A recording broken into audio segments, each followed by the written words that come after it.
Saludos cordiales de estudiantes. Bienvenidos a otra de sus clases de la materia de análisis de la conducta social.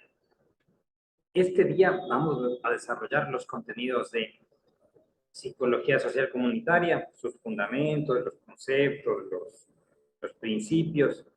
A su vez, continuaremos con las comunidades y finalizaremos con los niveles de atención y prevención.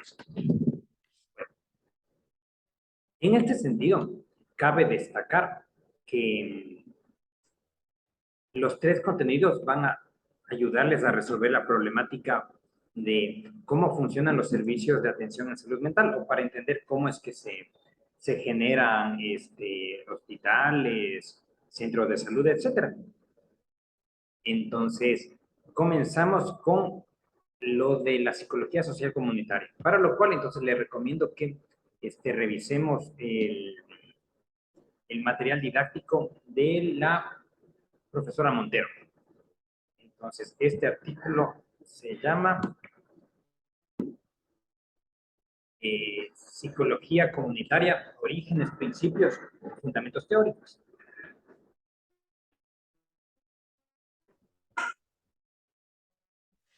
Por tanto, si hacemos una muy breve introducción, quiero recordarles que psicología social comunitaria es una rama de la psicología que tiene como finalidad acercar a la gente o a la sociedad los tratamientos psicológicos.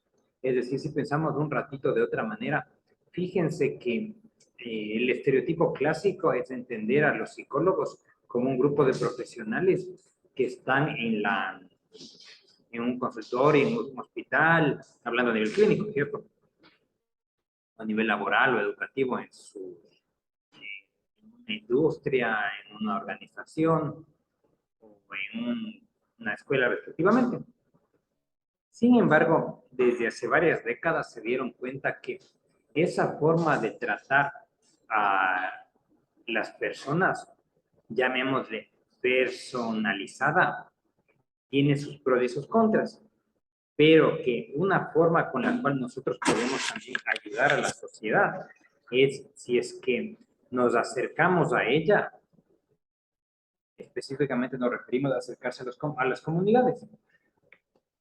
Entonces, para exagerar, el estereotipo de la psicología social comunitaria consiste en imaginar a un psicólogo, pero ensuciándose las botas, o sea, no esperando de forma cómoda en su escritorio que venga la gente con los problemas, sino que nosotros vamos a los grupos humanos a entender qué es lo que les está pasando, cuáles son los problemas que tienen y construimos con ellos soluciones.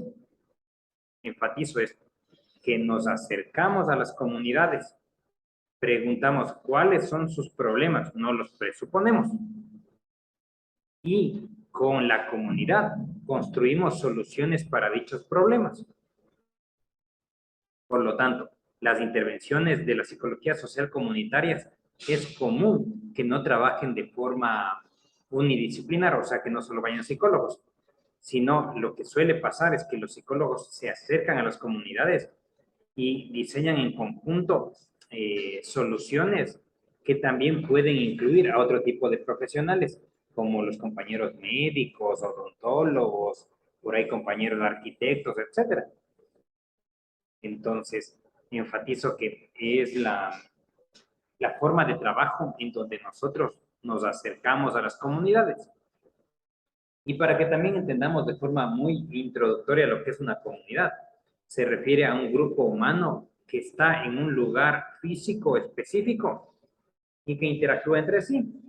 Por lo tanto, una comunidad pueden ser ustedes, los alumnos de del curso tanto de la universidad tanto.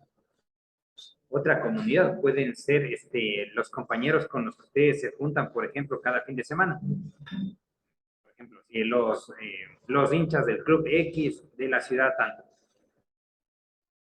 Otra puede ser los compañeros exalumnos de tal año. Los bomberos, los colegios de profesionales, etcétera. Entonces, comunidad se entiende como los grupos humanos. Entonces, cada persona usualmente forma parte de diferentes comunidades. Como entiendo que quienes están viendo este video forman parte de los estudiantes de psicología de alguna universidad, o cuando se gradúen seguramente van a formar parte de la sociedad X, de la asociación tanto, de forma muy concreta. Pensemos en un alumno llamado Juan.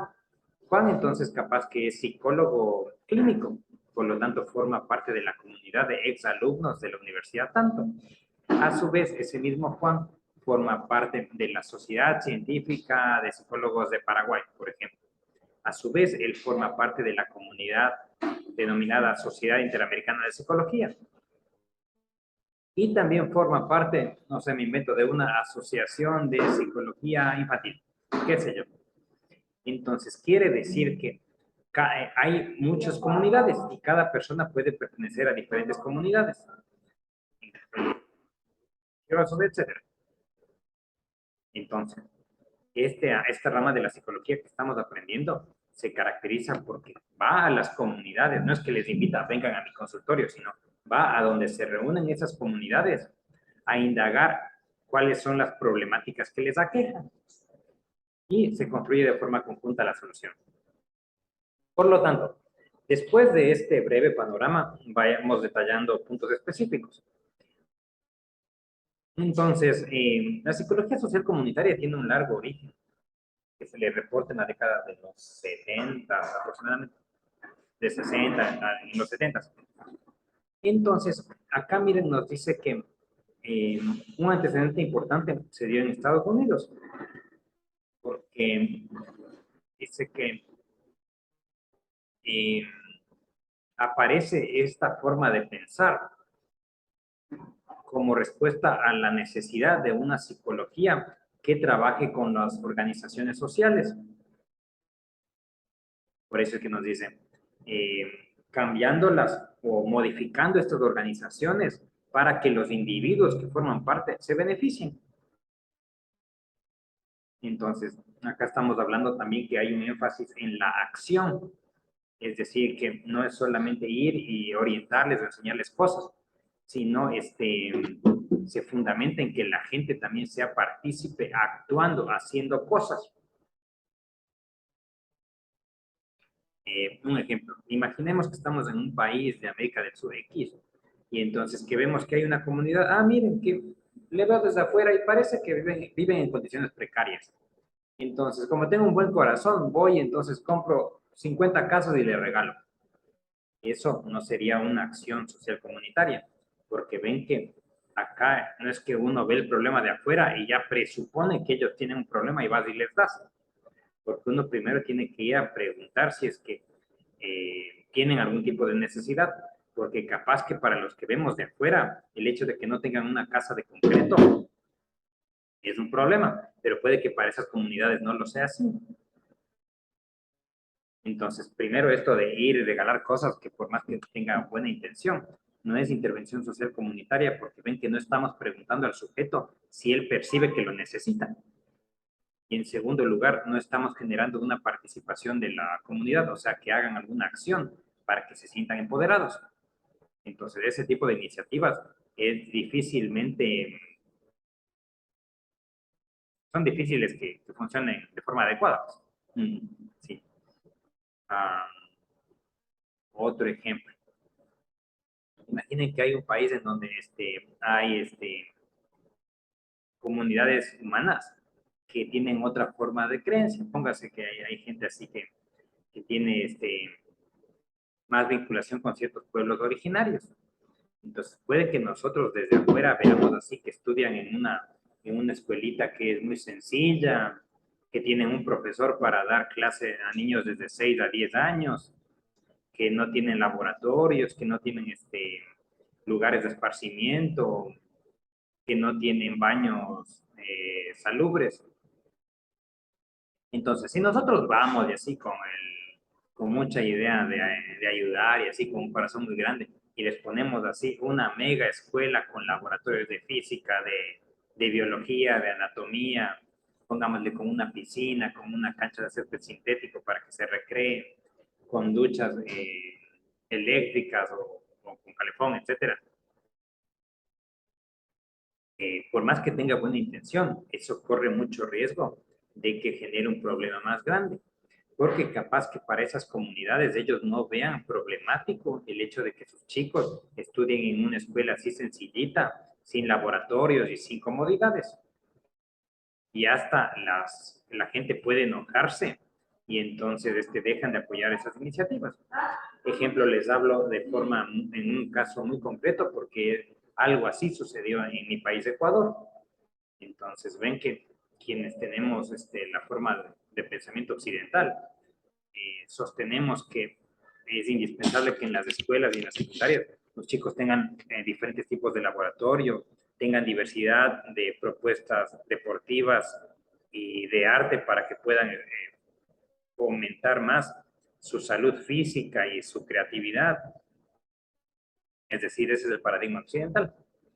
Pero ahí lo que sucedió es que se les dio así de golpe, pues, o sea, se construyeron así cosas muy avanzadas y una parte importante de esas comunidades indígenas no les gustó, porque sintieron que iban en contra de sus tradiciones o en contra de sus derechos a ser distintos.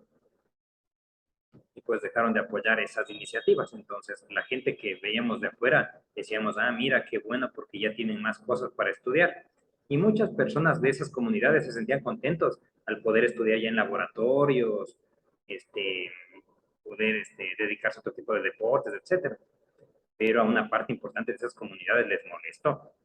Y dichas comunidades dejaron de apoyar esas inversiones sociales. Y bueno, entonces después se volvió a lo mismo en lo que estaban y parece que ahí quedó la cosa. Más allá de eso, a donde quiero enfatizar es que nos saquemos esa idea de que la psicología social comunitaria se resume a ser asistencialista, o sea, ir y simplemente dar cosas, etcétera, porque eso no suele suceder bien. Podemos, no suele cumplir los objetivos propuestos, para hablar de forma más apropiada. O también lo mismo podríamos ver, tomando el caso con mucho respeto, también de cómo se ha intervenido en ciertas zonas cercanas a, a la costanera, por ejemplo, la costanera de Asunción. Entonces, ven, o sea que si agarramos a la población y le desplazamos así nomás, capaz que funciona, pero la psicología social comunitaria nos dice, vea, lo más probable es que no funcione. Porque si al sujeto no le preguntas si tiene algún tipo de problema y si no le haces parte de ese problema, la gente lo ve como algo alejado. Es algo así como en las culturas colectivistas, que bueno, si el sujeto se comporta distinto a ti, bueno, al comienzo te le acercas porque capaz que es algo nuevo, pero después ya le comienzas a segregar pues, porque es distinto. Entonces eso suele pasar. Y por eso es que gente que puede que haya recibido algún tipo de ayuda con una vivienda distinta a la que tenía en el río, solo aguantó un tiempo ahí y volvió al río. No es así nomás de dar las cosas, sino es algo complejo. Entonces, ahí quiere decir que esta rama de la psicología tiene una vinculación directa con la comunidad, pero no desde un punto de vista asistencialista, sino que le hace participante a la comunidad de sus propios problemas y soluciones. Ya. Eh, También se entiende que tres son los objetos de estudio de la psicología social comunitaria. Objeto de estudio, recordemos que es qué estudia. Entonces, el primero nos dice que analiza los procesos sociales. Recordemos entonces que proceso social se refiere a la estructura de las sociedades, la relación que tienen sus miembros, a las instituciones. En pocas palabras, proceso social se refiere a que vea la sociedad, cómo funciona.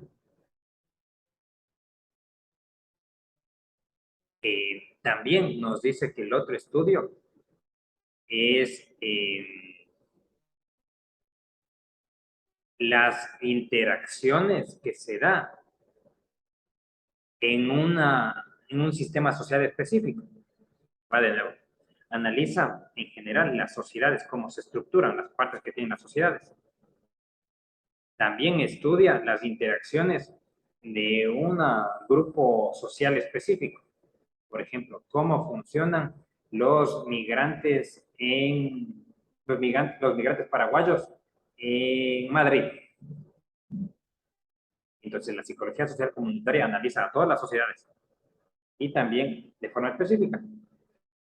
Y finalmente, la forma como podemos ayudar, o sea, cómo podemos intervenir. Recuerden que intervención usualmente se le entiende como tratamiento. Entonces, estudia las sociedades, a partes sociales en particular y cómo intervenir en ellas. Y acá tenemos una definición también que nos dice que entiende la psicología social comunitaria como una búsqueda de alternativas a lo ya establecido. Es decir, si es que en el caso de ciertos países de África tienen problemas en el acceso al agua y ellos esperan a que llueva para que puedan cultivar. Ven que lo que es establecido es que ellos esperan a la lluvia para poder alimentar a los cultivos. Entonces, una alternativa sería orientarles, o sea, primero hacerles ver que eso les genera problemas. O sea, más bien preguntarles si eso le genera problemas. Es conocido que sí, por la desnutrición, porque no siempre llueve. Entonces, ahí la alternativa es con ellos diseñar una intervención como generar un pozo, repito, generar un pozo, porque si generas ahí un pozo, entonces ahí puedes irrigar. Y esta intervención está siendo liderada por psicólogos sociales comunitarios. Y fíjense que seguramente vamos a requerir otro tipo de ayuda, porque nuestra experticia no está en hacer un pozo, nuestra experticia está en acercarnos a la comunidad, traducir qué es exagero, sus pedidos, sus quejas en un problema concreto y orientarles a ellos para que podamos encontrar una solución. También integrando a otros profesionales. Por ahí, imagínate, un ingeniero nos puede ayudar a entender cómo es que se hace un pozo.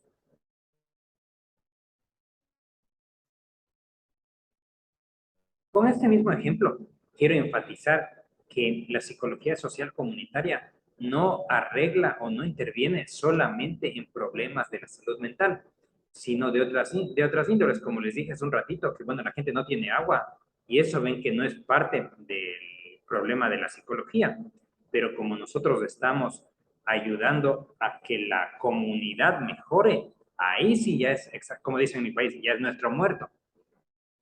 Hacer el pozo no es nuestro muerto, pero orientar a la comunidad para que lo resuelva con los recursos que ellos tienen y con los recursos que nosotros podemos darle, como llevar a un ingeniero, ahí se está encontrando la solución. Entonces, quiere decir que el campo de la psicología social comunitaria es bastante extenso. De hecho, por ponerles una anécdota, en mi país es común que los primeros trabajos que tienen los psicólogos recién graduados es a partir de psicología social comunitaria, porque ven que el mundo está lleno de problemas. Entonces nosotros podemos diseñar proyectos para poder ayudarles a las comunidades. Ejemplo, en algún momento, o sea, me estuve dedicando a la gestión de la investigación. Entonces, ven, o sea, que cuando me contrataron para ese tipo de actividades, no es que su profesor iba y decía, bueno, a ver, primer día, dígame qué hacer, sino como algo entiendo cuáles son los problemas de investigación. Entonces, ya el primer día ya llevaba el diseño de qué es lo que voy a hacer. Entonces, exagero, ¿no? Entonces, su profesor llegaba y decía, bueno, esta es la carpeta, esto es lo que, a borrador, sospecho que debemos hacer. Era una intervención comunitaria. Primero, entonces, hablamos con los actores de la comunidad para ver cuáles son los problemas de investigación que tienen. Paso 2, se va a intervenir con esa misma comunidad y con personal externo para resolver los problemas que tengan en investigación. Y tercero, se aplica esta vuelta. Entonces, quiere decir que así muchos profesionales suelen hacer. Póngase que quieren trabajar, no sé, en una escuela o en una fundación X. Ah, bueno, como es escuela, entonces me doy cuenta que tiene un problema a nivel del bullying. Puedo ir y ofrecer, vean, o sea, quiero trabajar acá, pero no es que será que ustedes tienen algún cupo, sino vean, yo ofrezco trabajar en el bullying y este es mi proyecto de intervención. ¿Cómo se hace esto? Aprenderemos en las clases siguientes, pero a donde quiero llegar es que es una forma como nosotros podemos abrirnos campo. Sobre todo también porque, siendo sinceros, hay muchas fundaciones que, voy a resumir para ser hasta chistoso, que tienen que justificar en qué gasta su dinero. Entonces hay muchas ONGs que reciben apoyo del Estado o de otros países que tienen que justificar su trabajo. Entonces, que están abiertas a este tipo de iniciativas. Bueno, volviendo. Entonces, esta psicología social comunitaria nos ofrece beneficios para los psicólogos porque nos ayuda a abrirnos campo. Y dicha psicología se basa en tres principios. Recordemos que un principio es como un pilar, así como la psicología se basa en que nosotros creemos que hay un proceso mental, o sea, creemos que existe la mente, creemos que podemos medir la mente mediante test y creemos que podemos cambiar la mente mediante psicoterapia. La psicología social comunitaria también tiene tres principios o tres reglas grandes. La primera dice que sí o sí, para que esto funcione, tiene que haber autogestión de los sujetos. Es decir, eh, que debemos hacerle parte a la comunidad, a la gente, porque si no, estas intervenciones no funcionan. Es decir, acá la profesora Montero, Maritza Montero, la autora de este artículo, nos dice que la comunidad es nuestro objeto de estudio, pero a la vez es nuestro instrumento. Ejemplo, somos el recién graduado Juan, que quiere entonces trabajar siendo psicólogo de los bomberos. Entonces, Juan desde hace rato ya les va viendo que no se llevan entre sí o que tienen problemas, no sé, que no comen bien o que tienen algún problema de sobrepeso. Entonces, Juan dice, ah, bueno, a mí me late que tienen estos tres problemas. Entonces, me acerco a esa comunidad de alguna forma. Entonces, les propongo que detectemos cuáles son sus problemas mediante una entrevista en grupo, mediante una reunión, mediante una asamblea, etcétera. Y les preguntamos, vean, en su trabajo, cuáles son las cosas que les dificultan. Y ahí entonces puede que nos digan que tienen mala alimentación y que eso les hace mal. Entonces ven que Juan se acercó a la comunidad para que la comunidad nos dé datos. O sea, Juan está utilizando a los bomberos como una fuente de información. Pero el principio 1 nos dice, para que esto funcione, su fuente de información no es solo fuente de información, sino también es su herramienta. Entonces, si los bomberos les están diciendo que tienen problemas en la alimentación, podemos, entre comillas, usar esos mismos bomberos para que ellos entonces mejoren. Entonces le puede, entre comillas, usar al presidente de los bomberos o al líder de los bomberos para que entonces juntos diseñemos algo para que cambien ese problema. Entonces, entre comillas, le uso a la comunidad para que ellos mismos, les uso como un instrumento adicional al conocimiento o a otros profesionales para resolverlo. Exagero, si es que esto no queda claro. Es como que tenemos un grupo de niños que no están pudiendo alcanzar un foco porque está alto. Ven que nosotros como adultos podemos alcanzarlo, pero esta caricatura exagerada que estoy planteando es que autogestión significa si los tres niños no alcanzan, entonces hago que los tres hagan así como una especie de caballito para que entonces uno se sube encima del otro y el otro encima del otro. Porque nosotros, claro que podemos pasarle la bombilla, pero si hacemos eso, Montero nos plantea que no funciona.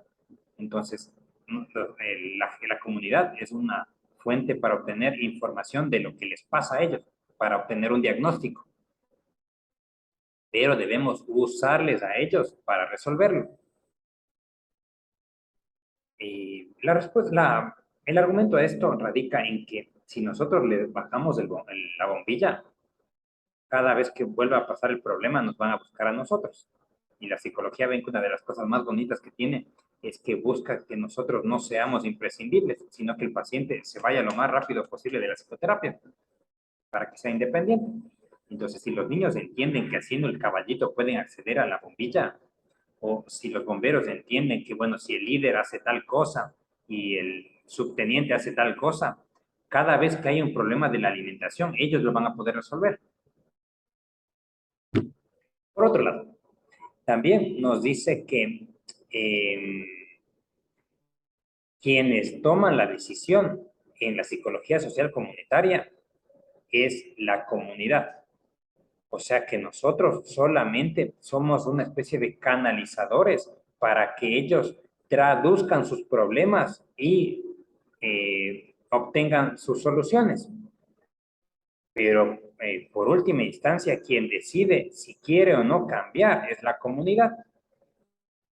Es lo mismo que en psicología clínica, que ven que nosotros proponemos ciertos tratamientos, pero si el paciente, pero quien tiene la decisión es el paciente, nadie más. Entonces, acá Montero nos dice que no debemos vernos como con las orientaciones paternalistas, autoritaristas, o que queremos ir a salvar el mundo como si fuéramos Superman.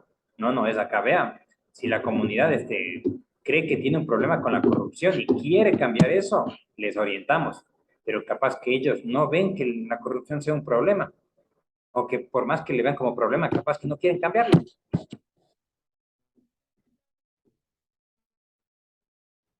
Y el tercer pilar es que sí o sí tiene que haber una vinculación en la teoría y la práctica. O sea que para cada problema sí o sí debemos hacer intervenciones prácticas. En otras palabras, póngase que hay un problema con el bullying de los chicos, ¿cierto? Que no es que solamente, bueno, voy y les hago el tallercito, perdón, la conferencia de qué es bullying y ya está, sino que debemos hacer que los sujetos hagan acciones. Por eso es que en estas intervenciones se hacen muchos talleres, o sea, no es que le metemos así en una clase universitaria con un montón de, de teoría, sino que debemos hacer que la gente haga cosas.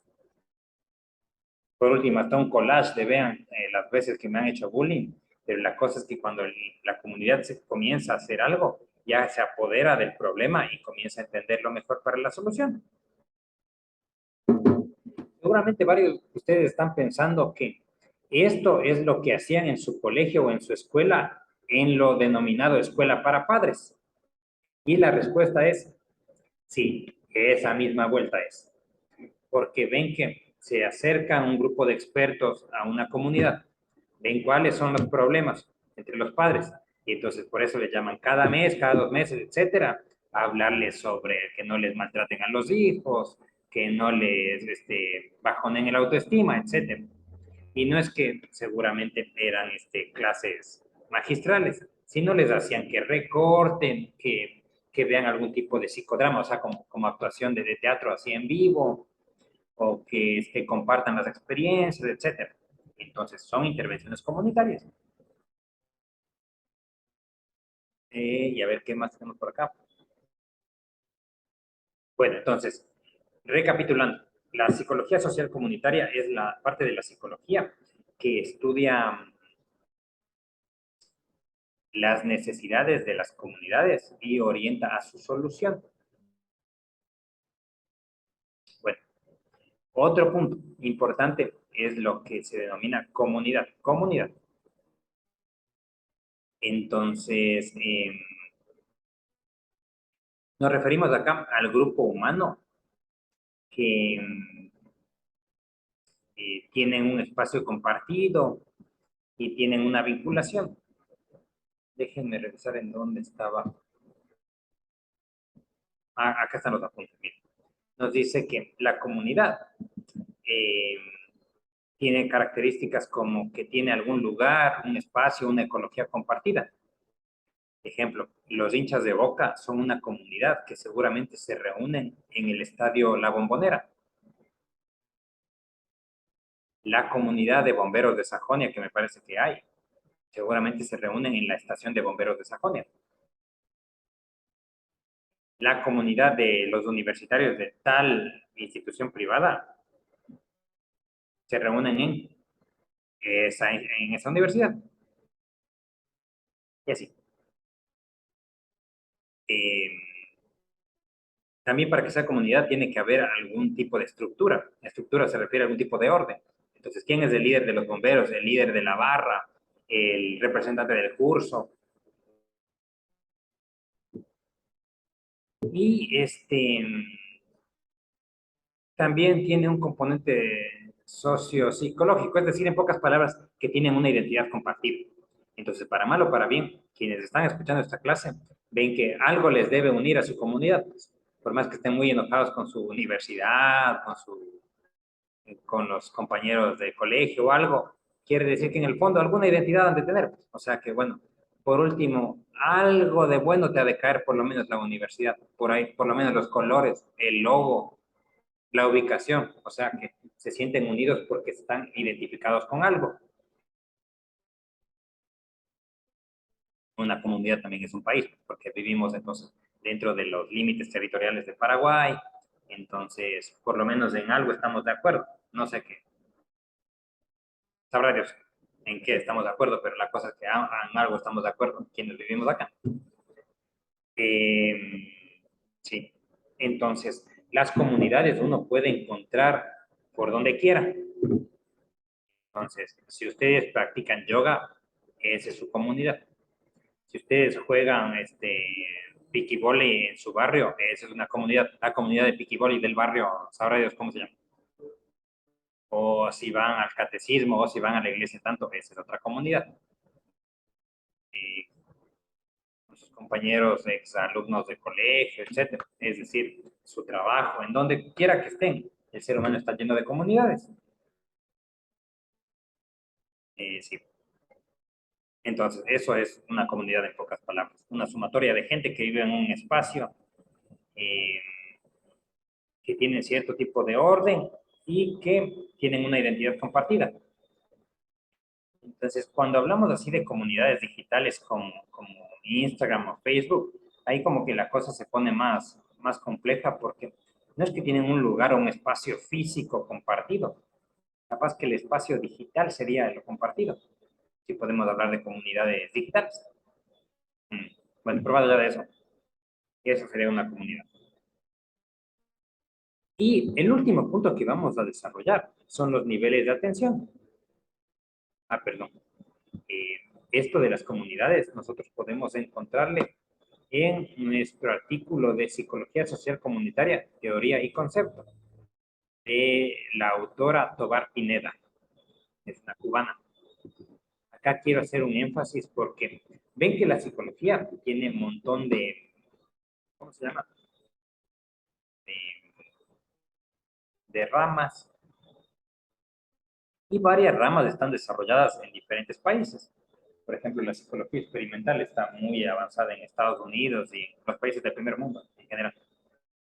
O a ver, la psicología de los migrantes está muy avanzada en Estados Unidos y en España también por los flujos migratorios. O la psicología laboral, me parece que los alemanes son los que están más avanzados junto con los norteamericanos. Pues más allá de eso, quiere decir que las diferentes ramas de la psicología están más avanzadas en ciertos países. Y nuestra psicología social comunitaria, la más avanzada, está en América Latina, aunque no crean.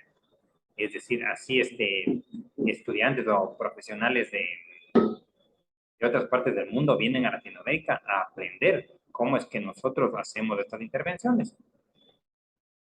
Y pues eso se explica por varias cosas, porque ven que nuestra Latinoamérica es muy heterogénea, o sea, en un mismo barrio podemos encontrar mansiones gigantescas y al lado entonces una casa de caña. O sea, es muy particular nuestra Latinoamérica en ese sentido. Eh, por tanto, la cantidad de problemas sociales que tenemos empuja a que las facultades de psicología de forma temprana les manden a sus estudiantes para que intervengan en esas comunidades. O sea, nosotros acá en Latinoamérica tenemos mucha vinculación con, con las prácticas y las comunidades. Por eso es que entonces ven que hay bastantes actividades de extensión, etcétera. En otros lados del mundo eso es medio complicado porque, bueno, como tienen otro sistema de derechos, no es que un recién graduado puede ir y tocar a un paciente o ir y darles una charla, sino hay otro tipo de protocolos, como que la gente está más protegida. Pero acá como no tenemos tantos recursos y nos toca, pues. El ejemplo que les puedo dar saliendo de la psicología es la vuelta esta de la medicina, pues, que acá, o sea, antes de que puedan ejercer, les mandan a ayudar a comunidades o sea, hacer como la rural o pasantías en ciertos lados en donde puede que la medicina formal no llegue tanto. Pues. Ejemplo, en mi país, o sea, ya antes de darte la, la habilitación para poder ejercer la medicina, tienes que irte un año de rural. Entonces, y en ese año, o sea, te pueden mandar a las zonas más difíciles de acceso de Ecuador. Entonces, te pueden mandar a selvas, así donde tienes que estar con los chamanes curando así a la gente. Ese es un ejemplo que nos muestra que nuestras sociedades latinoamericanas se caracterizan porque, bueno, tratan de resolver los problemas con los recursos que haya. Entonces, esa condición social ha favorecido a la psicología social comunitaria porque hay bastante apertura para que los estudiantes y profesionales jóvenes vayan a ayudar. Por eso la psicología social comunitaria es una de las partes más fuertes que tenemos en Latinoamérica a nivel de la psicología. O sea, somos un referente en eso. Se toma el ejemplo de esa autora cubana. Y también cabe destacar que una de las referentes también de la psicología social comunitaria es la profesora Maritza Montero, que es de Venezuela. Ellos también entonces, están muy avanzados desde hace varias décadas en ese sentido. En Colombia también, en Perú están muy avanzados, en Argentina, ni qué decir, en Brasil, en México, hay mucho avance. Bueno, entonces, ahora bien, cuando nosotros atendemos a la gente, es importante también que entendamos cómo funciona la salud. Quiero a las instituciones de salud. Es decir, imaginen que seamos extraterrestres ahora y pensamos, miren, estos seres humanos cuando se enferman tienen un orden para ayudar a la gente. Tienen un orden. Entonces, ese orden de cómo ayudar a la gente en la salud se llama niveles de atención. Niveles de atención. Entonces, en total hay 3 niveles. Por lo tanto, voy a hablar como que fuera un extraterrestre. Este Homo sapiens se caracteriza, miren, porque crea instituciones de salud que son cercanas a la población, o sea, son así como centros chiquititos que están en los barrios.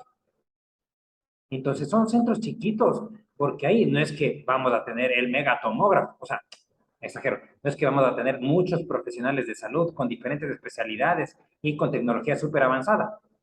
Sino este Homo sapiens, mire, o sea, hay un grupo de barrios y van y crean así en una escuelita o en una casa así chiquita, algo que se llama centro o subcentro de salud.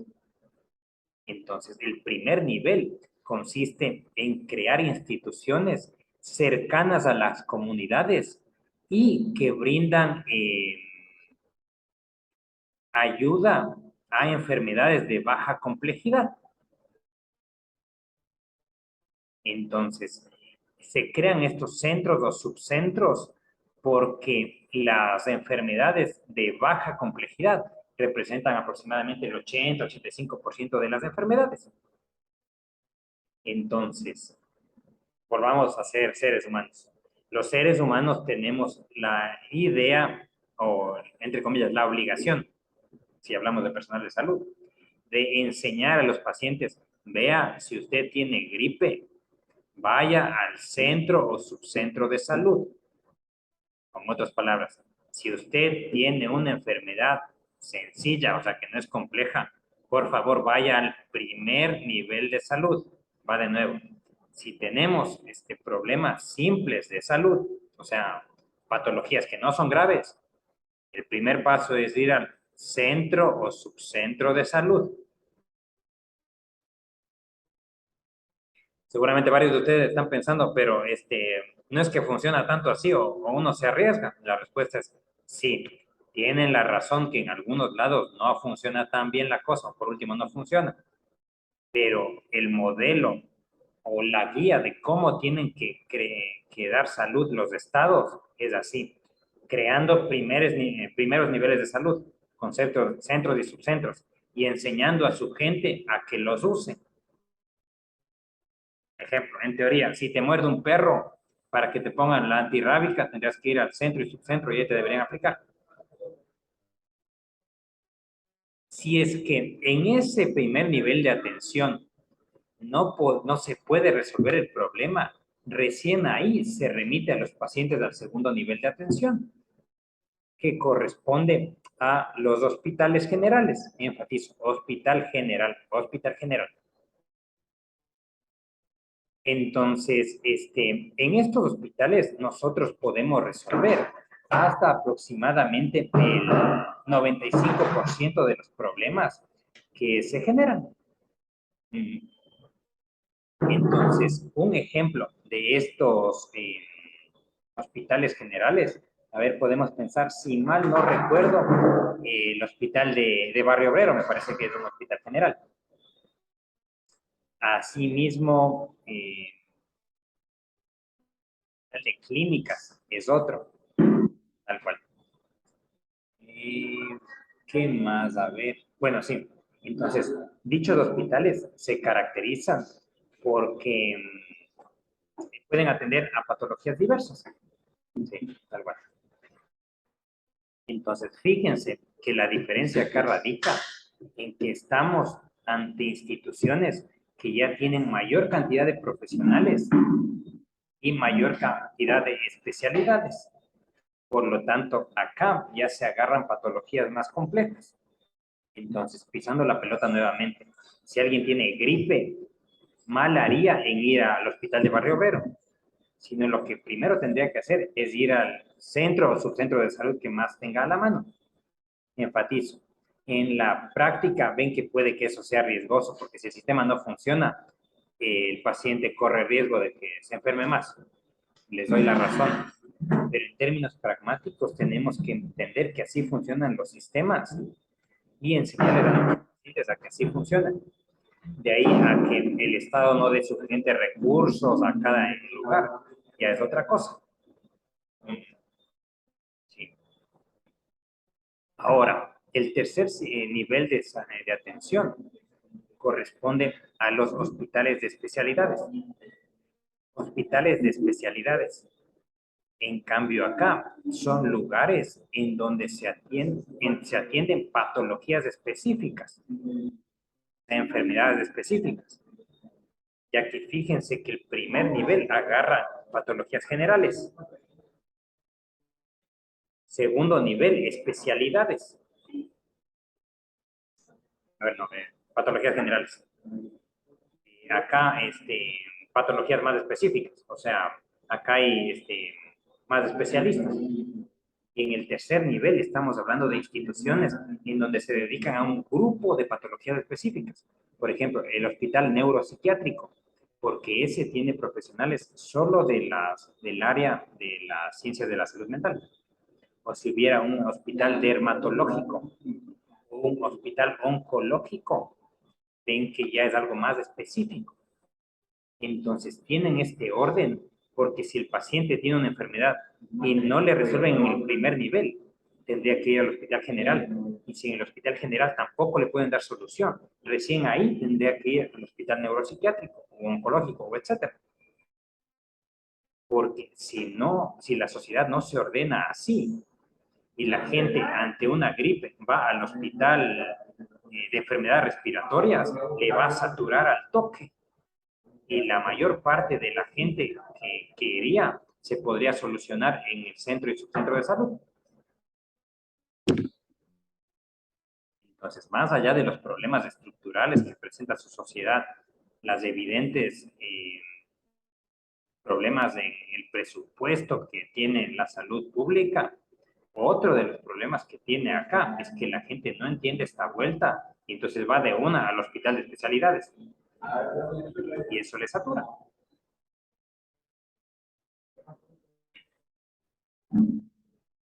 Ahora bien, vamos al asunto de los niveles de prevención. Y con eso entonces finalizamos nuestra clase. Cuando nosotros ya hemos entendido esto de los niveles de la atención, o sea, cómo se organiza este Homo sapiens para brindar salud a su gente, también debemos entender que hay formas de intervención, o sea, tratamientos. Entonces vamos a tener que son cuatro tratamientos.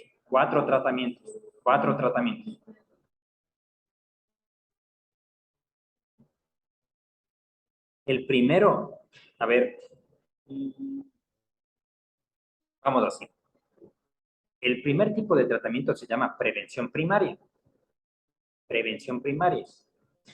Entonces, estos son grupos con los cuales nosotros podemos entender u organizar a los tratamientos que brindamos a la población. Tratamientos que brindamos a la población. Entonces, la prevención primaria se refiere a todas las acciones que se nos ocurran que van a servir para evitar que la gente se enferme. Ejemplo, si queremos evitar que la gente tenga problemas de infecciones de transmisión sexual, una actividad que se nos puede ocurrir es hacer un taller. O sea, vamos a un colegio y les enseñamos qué pueden hacer para evitar enfermarse, como utilizar mecanismos de barrera.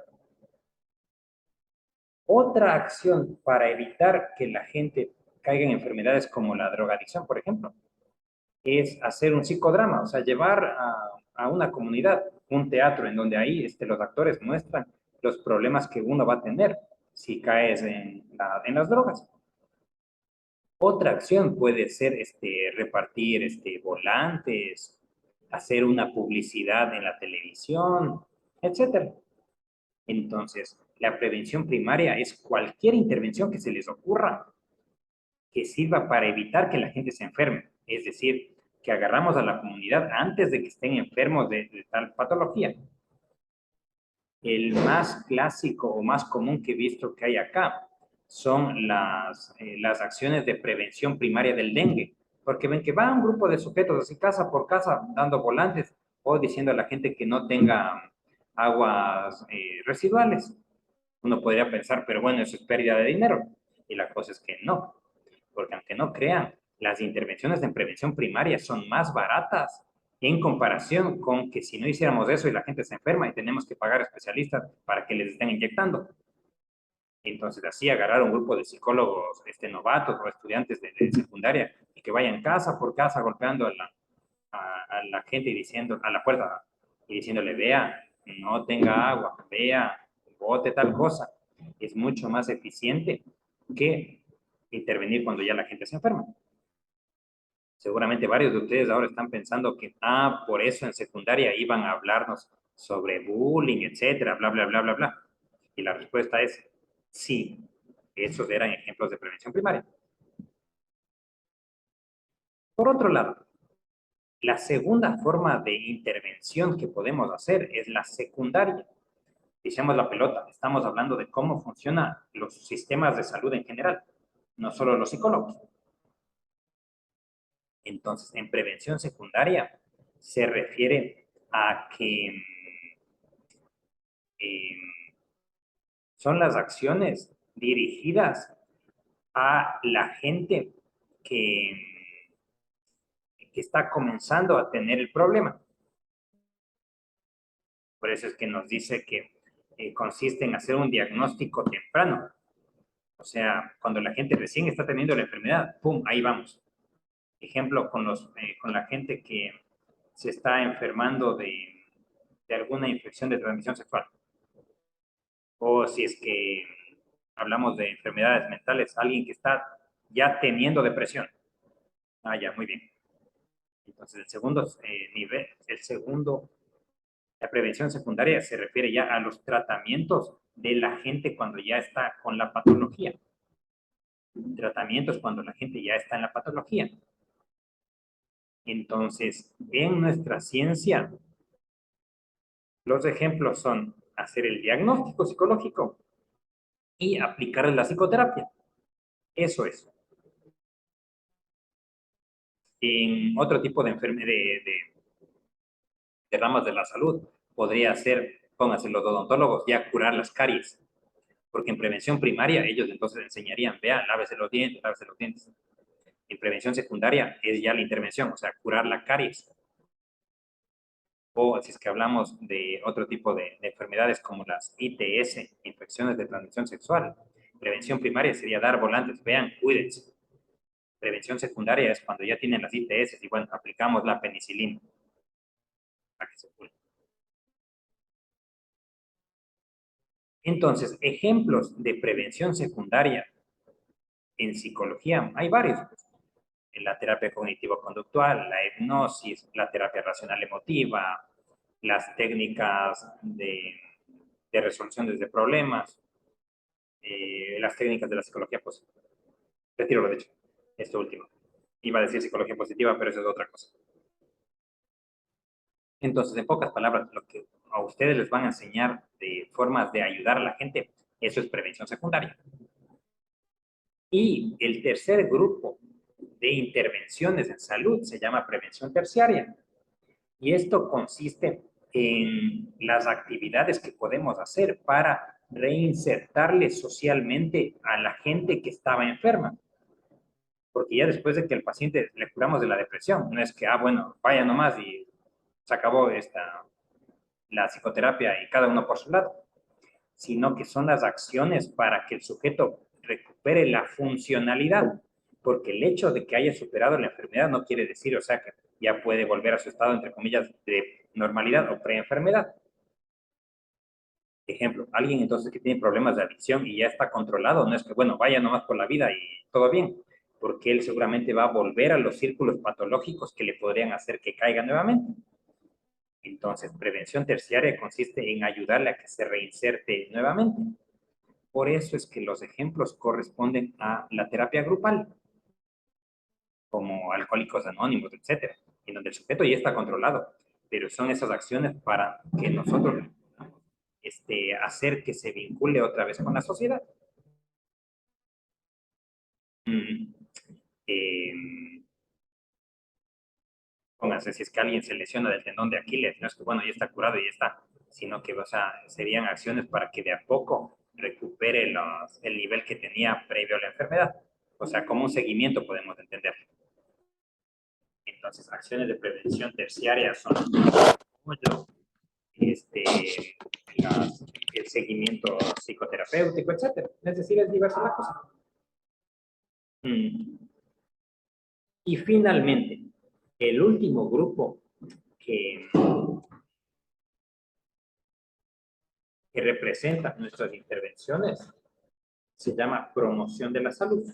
Promoción de la salud, la cual consiste en las acciones que se les ocurran a ustedes para difundir el bienestar. Entonces, fíjense que las tres anteriores se centraban en enfermedades, porque el uno son acciones para hacer que la gente no se enferme, acciones para que la gente enferma se cure y las acciones para que la gente ya curada se reinserte. Acá es acciones para promover la salud. Entonces, igual acá es diverso. Podemos hacer un taller, un psicodrama, una publicidad, una intervención, ¿cómo se llama? Esas culturales, etcétera. Pero no, pero estas serían centradas en qué es lo bueno que haga la gente. Ejemplo. Entonces, En la prevención primaria podemos hacer un psicodrama de los efectos de caer en las drogas. En promoción de la salud podemos hacer un psicodrama de los hábitos saludables de alimentación. Ven que acá nos enfatizamos a prevenir la enfermedad y acá qué es lo bueno.